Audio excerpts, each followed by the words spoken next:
नामों से ऊंचा, यीशु नाम है कितना महान, यीशु नाम सारे नामों से ऊंचा, यीशु नाम है कितना। आजचे अभिवचन विलापगीत याचा 3रा अध्याय आणि त्याचं 22 आणि 23 या वचनाकडे आपण थोड्या वेळ लक्ष केंद्रित करू।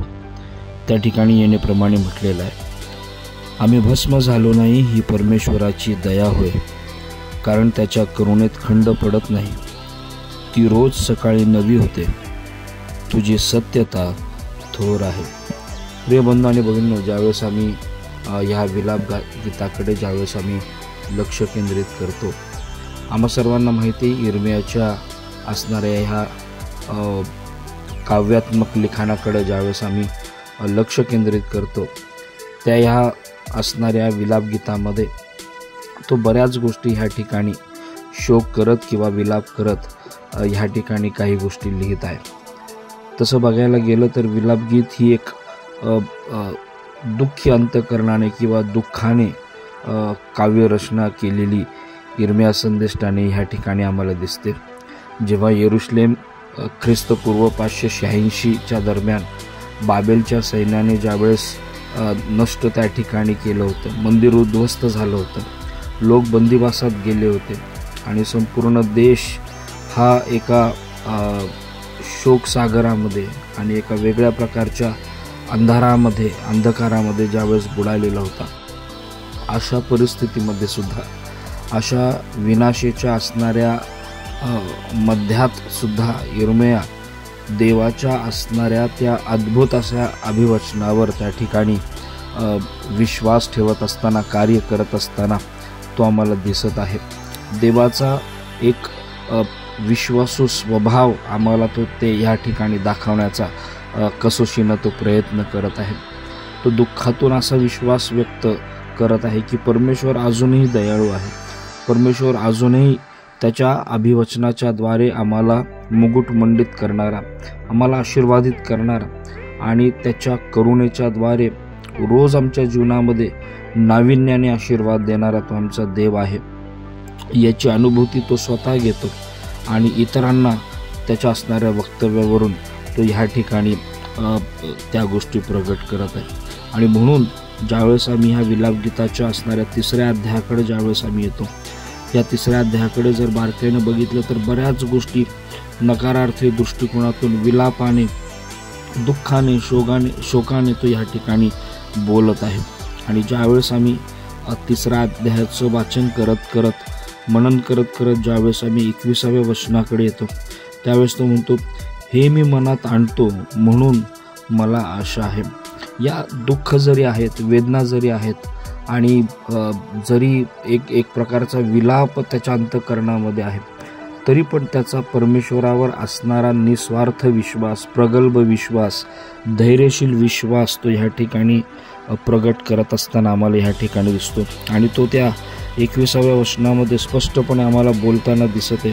तो म्हणतो, हे मी मनात आणतो म्हणून मला आशा आहे, मला अजूनही आशा आहे। आणि तो ह्या असणाऱ्या सर्व गोष्टीतनं एक महत्त्वाची बाब आमच्या समोर ठेवत आहे आणि ती म्हणजे आमचा देव हा आशेचा देव आहे। आमची आशा जी आम्ही प्रभूवर, देवावर प्रस्थापित केलेली आहे, जी सेट केलेली आहे, त्याच्यामध्ये आमचं फेल्युअर कधीच होणार नाही, हा विश्वास इर्मिया संदेष्टा ह्या असणाऱ्या वचनाच्या द्वारे, ह्या असणाऱ्या विधानाच्या द्वारे तो ह्या ठिकाणी प्रगट करत आहे। आणि म्हणून ज्यावेळेस आम्ही काही शब्दांकडे ज्यावेळेस आम्ही प्रियबंधू आणि भगिनींना लक्ष देतो, त्यावेळेस तो स्पष्टपणे ह्या ठिकाणी काही गोष्टी म्हणतो, आम्ही भस्म झालो नाही ही परमेश्वराची दया आहे। एवढंच केवळ नाही, तो म्हणतो कारण त्याच्या करुणेत खंड पडत नाही।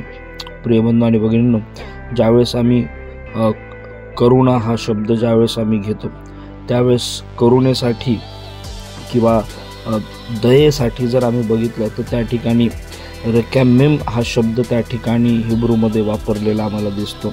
त्याचा अर्थ आहे की आईच्या गर्भामध्ये ज्या प्रकारची सिक्युरिटी आम्हाला मिळते, ज्या प्रकारची एक खोल प्रेम आम्हाला त्या ठिकाणी मिळतं की जे इतरांना दिसत नाही, पण ते आत आम्हाला त्या ठिकाणी आईच्या गर्भामध्ये, आईच्या उदरामध्ये ते खोल ते असणारं प्रेम, त्या खोल भावना आम्हाला त्या ठिकाणी मिळत राहत असतात.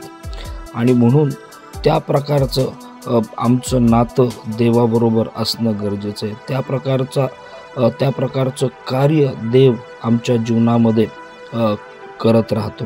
एवढंच केवळ नाही, त्याचं असणारं जे प्रेम आहे, त्याचं असणारं जे कार्य आहे, ते कार्य करत असताना देव आमच्या जीवनातली कुठलीच गोष्ट विसरत नाही, हे आम्ही विसरून चालणार आहे. आणि म्हणून आमचा जो देव आहे तो केवळ करुणा करणारा देव नाही, केवळ त्याच्या करुणेत खंड कधीच पडत नाही, किंवा तो केवळ दया करणारा देव आहे एवढंच केवळ नाही, तर ह्या सर्व गोष्टीतनं केवळ ह्या 2 वचनातून आम्ही जर बघितलं तर तो आमच्याशी वचनबद्ध राहणारा देव आहे.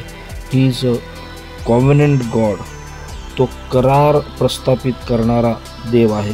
आणि जर तो करार प्रस्थापित करतो तर त्याने केलेला करार तो कधीच विसरत नाही, आणि त्या कराराला पूर्णतेस नेण्यासाठी तो कधीच अपयशी होत नाही. आणि म्हणून आम्ही हे विसरता कामा नये.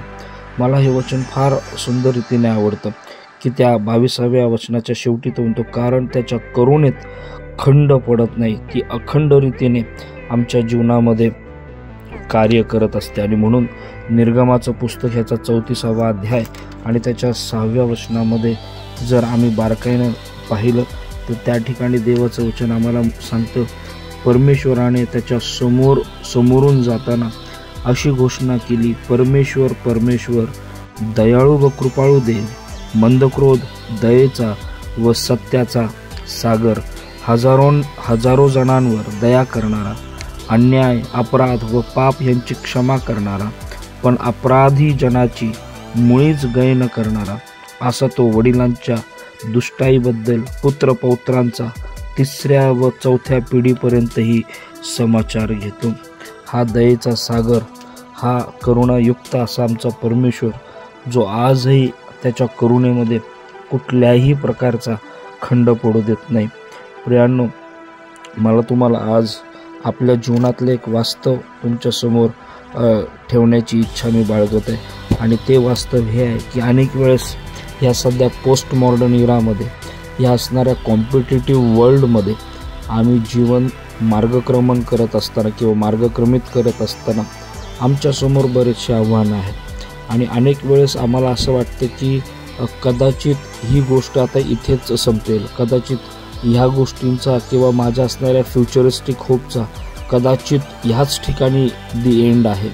कधीकधी रिसेशन आहेत, कधीकधी नोकरीची असणारी सेक्युरिटीचा प्रश्न आहे, व्यवसायाची सेक्युरिटी आहे, व्यवसाय पुढे भविष्यामध्ये कसा चालेल, किंवा नोकरीच्या असणाऱ्या समस्या असतील, वर्कलोड असेल, किंवा वेगवेगळ्या प्रकारचे आमच्यासमोर वेगवेगळ्या प्रकारचे आमच्यासमोर जे टार्गेट्स आम्हाला कंपनीने, मल्टीनॅशनल कंपनीने दिलेले, ते अचीव करत असताना आम्हाला काही प्रश्न भेडसावत असतील. प्रिय बंधू आणि भगिनींनो, प्रिय भावांनो आणि बहिणींनो, विशेष करून तरुणांनो, तरुणींनो, हे लक्षात घ्या, देवाचं वचन आज तुम्हाला आणि मला हे मिळत आहे कारण त्याच्या करुणेत खंड पडत नाही.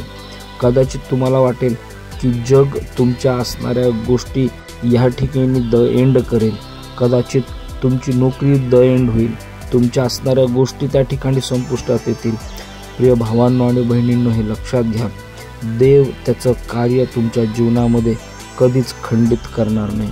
देव अविरतपणे, अखंडितपणे त्याची करुणा, त्याची दया, त्याच्या असणाऱ्या उत्तमातल्या उत्तम गोष्टींची भर आपल्या जीवनामध्ये तो टाकत राहतो. कारण यशाचा ग्रंथ ह्याचा 54वा अध्याय जर आम्ही बघितला आणि त्याच्या असणाऱ्या 10व्या वचनामध्ये प्रियांनो जर आम्ही बघितलं तर आम्हाला एक महत्त्वाचं अभिवचन आम्हाला त्या ठिकाणी पाहायला मिळतं.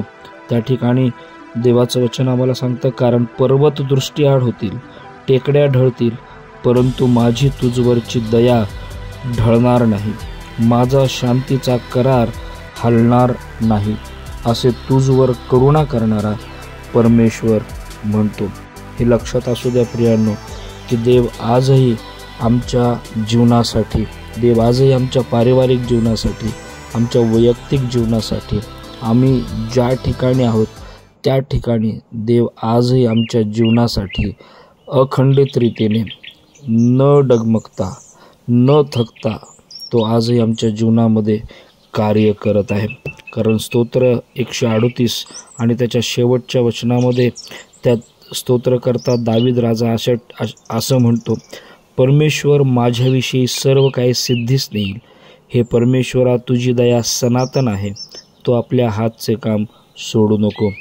प्रियांनो, काय तुमचा हा विश्वास आहे का? जग जरी तुमच्या आणि माझ्या जीवनामध्ये खंड पडू देत आहे, अडखळण देत आहे, कॉम्पिटिटिव्ह स्पिरिट त्या ठिकाणी काम करत आहे, एक वेगळ्या प्रकारची आव्हानं आमच्या समोर आहेत आणि कदाचित आम्ही ह्या भयामध्ये किंवा एका भयाच्या सावटाखाली आम्ही त्या ठिकाणी राहत आहोत की आमचं काय होईल, कदाचित हे ह्या ठिकाणी बंद पडेल का, अशा गोष्टी ह्या ठिकाणी खंडित होतील का. आज आम्हाला हे अभिवचन देवाचं वचन देत आहे आणि ते म्हणजे परमेश्वर माझ्याविषयी सर्व काही सिद्धीस नेईल. हे परमेश्वरा, तुझी दया सनातन आहे, तो आपल्या हातचे काम सोडू नको. आम्ही हा विश्वास धारण केला पाहिजे की देव माझ्यासाठी, माझ्या वतीने त्या ठिकाणी काम करत आहे. कारण तो आजही माझ्यावर त्याची करुणा तो टाकत आहे, तो आजही त्याच्या दयेमध्ये मला ठेवत आहे, तो आजही त्याचं प्रेम माझ्यावर करत आहे आणि म्हणून परमेश्वर माझ्याविषयी सर्व काही सिद्धीस नेईल. काय हा विश्वास आम्ही त्या ठिकाणी धारण करत आहोत का? आणि आम्हाला त्या देवावर, ज्या देवाने आमच्यासाठी आजही कार्य तो करत आहे, ज्या देवाने आमच्यासाठी सर्व काही दिलं, त्या देवावर आम्हाला त्या ठिकाणी विश्वास ठेवून आम्हाला मार्गक्रमण करणं गरजेचं आहे. आणि म्हणून आजचा दिवस ज्यावेळेस तुम्ही सुरू करत असाल त्यावेळेस एका ख्रिस्त केंद्रित आशेने, ख्रिस्त केंद्रित विश्वासाने आजचा दिवस सुरू करा. संकटे जरी आली, आव्हानं जरी आजच्या दिवसामध्ये आली, तरी देवाचं वचन सत्य आहे, ते आमच्या जीवनाला सिद्धीस नेणारं आहे, त्याची दया सनातन आहे, तो आपल्या हातचं काम कधीच सोडणार नाही. हा विश्वास बाळगून आपल्या कामाला, आपल्या सेवेला, आपल्या नोकरीला, आपल्या असणाऱ्या व्यवसायाला सुरुवात करा.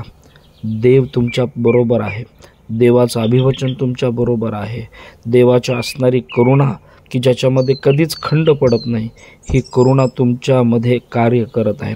आणि म्हणून देवाच्या अद्भुत असणाऱ्या कृत्यांवर विश्वास ठेवा. प्रत्येक सकाळ, प्रत्येक दिवस म्हणजे त्याच्या नव्या करुणेची एक सुंदरशी गिफ्ट तुम्हाला देवा त्या ठिकाणी देत आहे, हे कधीच विसरू नका. पुन्हा एक वार आपलं देवा संगतीचं नातं घट्ट करा, रिस्टोर करा, रिफ्रेश करा. जरी त्या ठिकाणी छिन्न विच्छिन्न झाला असेल तरी देव पुन्हा आम्हाला जोडायला तयार आहे. कारण तो आपल्या हाती घेतलेलं काम तो मधी कधीच सोडणार नाही. ज्या देवाने तुम्हाला आणि मला निर्माण केलं तो आम्हाला एका त्या डेस्टिनीपर्यंत घेऊन जाणारा देव आहे. प्रश्न हा आहे की आम्ही त्याच्यावर आमचा हवाला टाकला पाहिजे. आम्ही देवावर अवलंबून राहून, आम्ही देवाशी एकनिष्ठ राहून, देवावर प्रीती करून, देवाच्या असणाऱ्या सत्यतेमध्ये मार्गक्रमण करत करत आम्ही देवासंगती आम्ही चालणं गरजेचं आहे. हानोक देवाबरोबर चालला, देवाचे अनेक सेवक देवाबरोबर चालले आणि देवानं त्या सेवकांचं, त्या प्रत्येक व्यक्तीचं अद्भुत रीतीने कल्याण केलं. ज्यावेळेस आम्ही देवाबरोबर चालू त्यावेळेस आमचं कल्याण झाल्याशिवाय राहणार नाही. प्रेमळ पित्या, आम्ही पुन्हा एक वार प्रभू येशूच्या नावामध्ये तुझ्या चरणाजवळ येतो. ज्या वचनाच्या द्वारे तू आज आमच्या संगती बोललास, आम्ही सर्व मान, महिमा, गौरव तुला देतो आणि विश्वासाने आमचं समर्पण पुन्हा एक वार तुझ्या हातामध्ये करतो. ह्या विश्वासाने की प्रभू आम्ही भस्म झालो नाही, ही केवळ तुझी दया आहे. तुझ्या करुणेमध्ये खंड पडत नाही, ती रोज आणि रोज नवी होते. तुझी सत्यता ही परमथोर आहे दे बापा. तू आम्हाला सत्यतेमध्ये घेऊन जातोस. तुझी सत्यता आमच्या जीवनातील वास्तविकता प्रदर्शित करते आणि म्हणून आजचा दिवस आम्ही तुझ्या हातात देतो. दे बापा, तू हाती घेतलेलं काम सिद्धीच नाही. ज्या योजना तू माझ्यासाठी बनवलेल्या आहेत त्या योजना दे बापा प्रभू येशूच्या नावामध्ये आशीर्वादाच्या तू कर. दे बापा, माझी नोकरी, माझा व्यवसाय, माझं जाणं सर्व काही दे बापा तुझ्या हातामध्ये समर्पित करत प्रार्थना ख्रिस्त येशूच्या द्वारे केली आहे म्हणून तू ऐक. आमेन. प्रभू आपणा सर्वांस आशीर्वादित करो.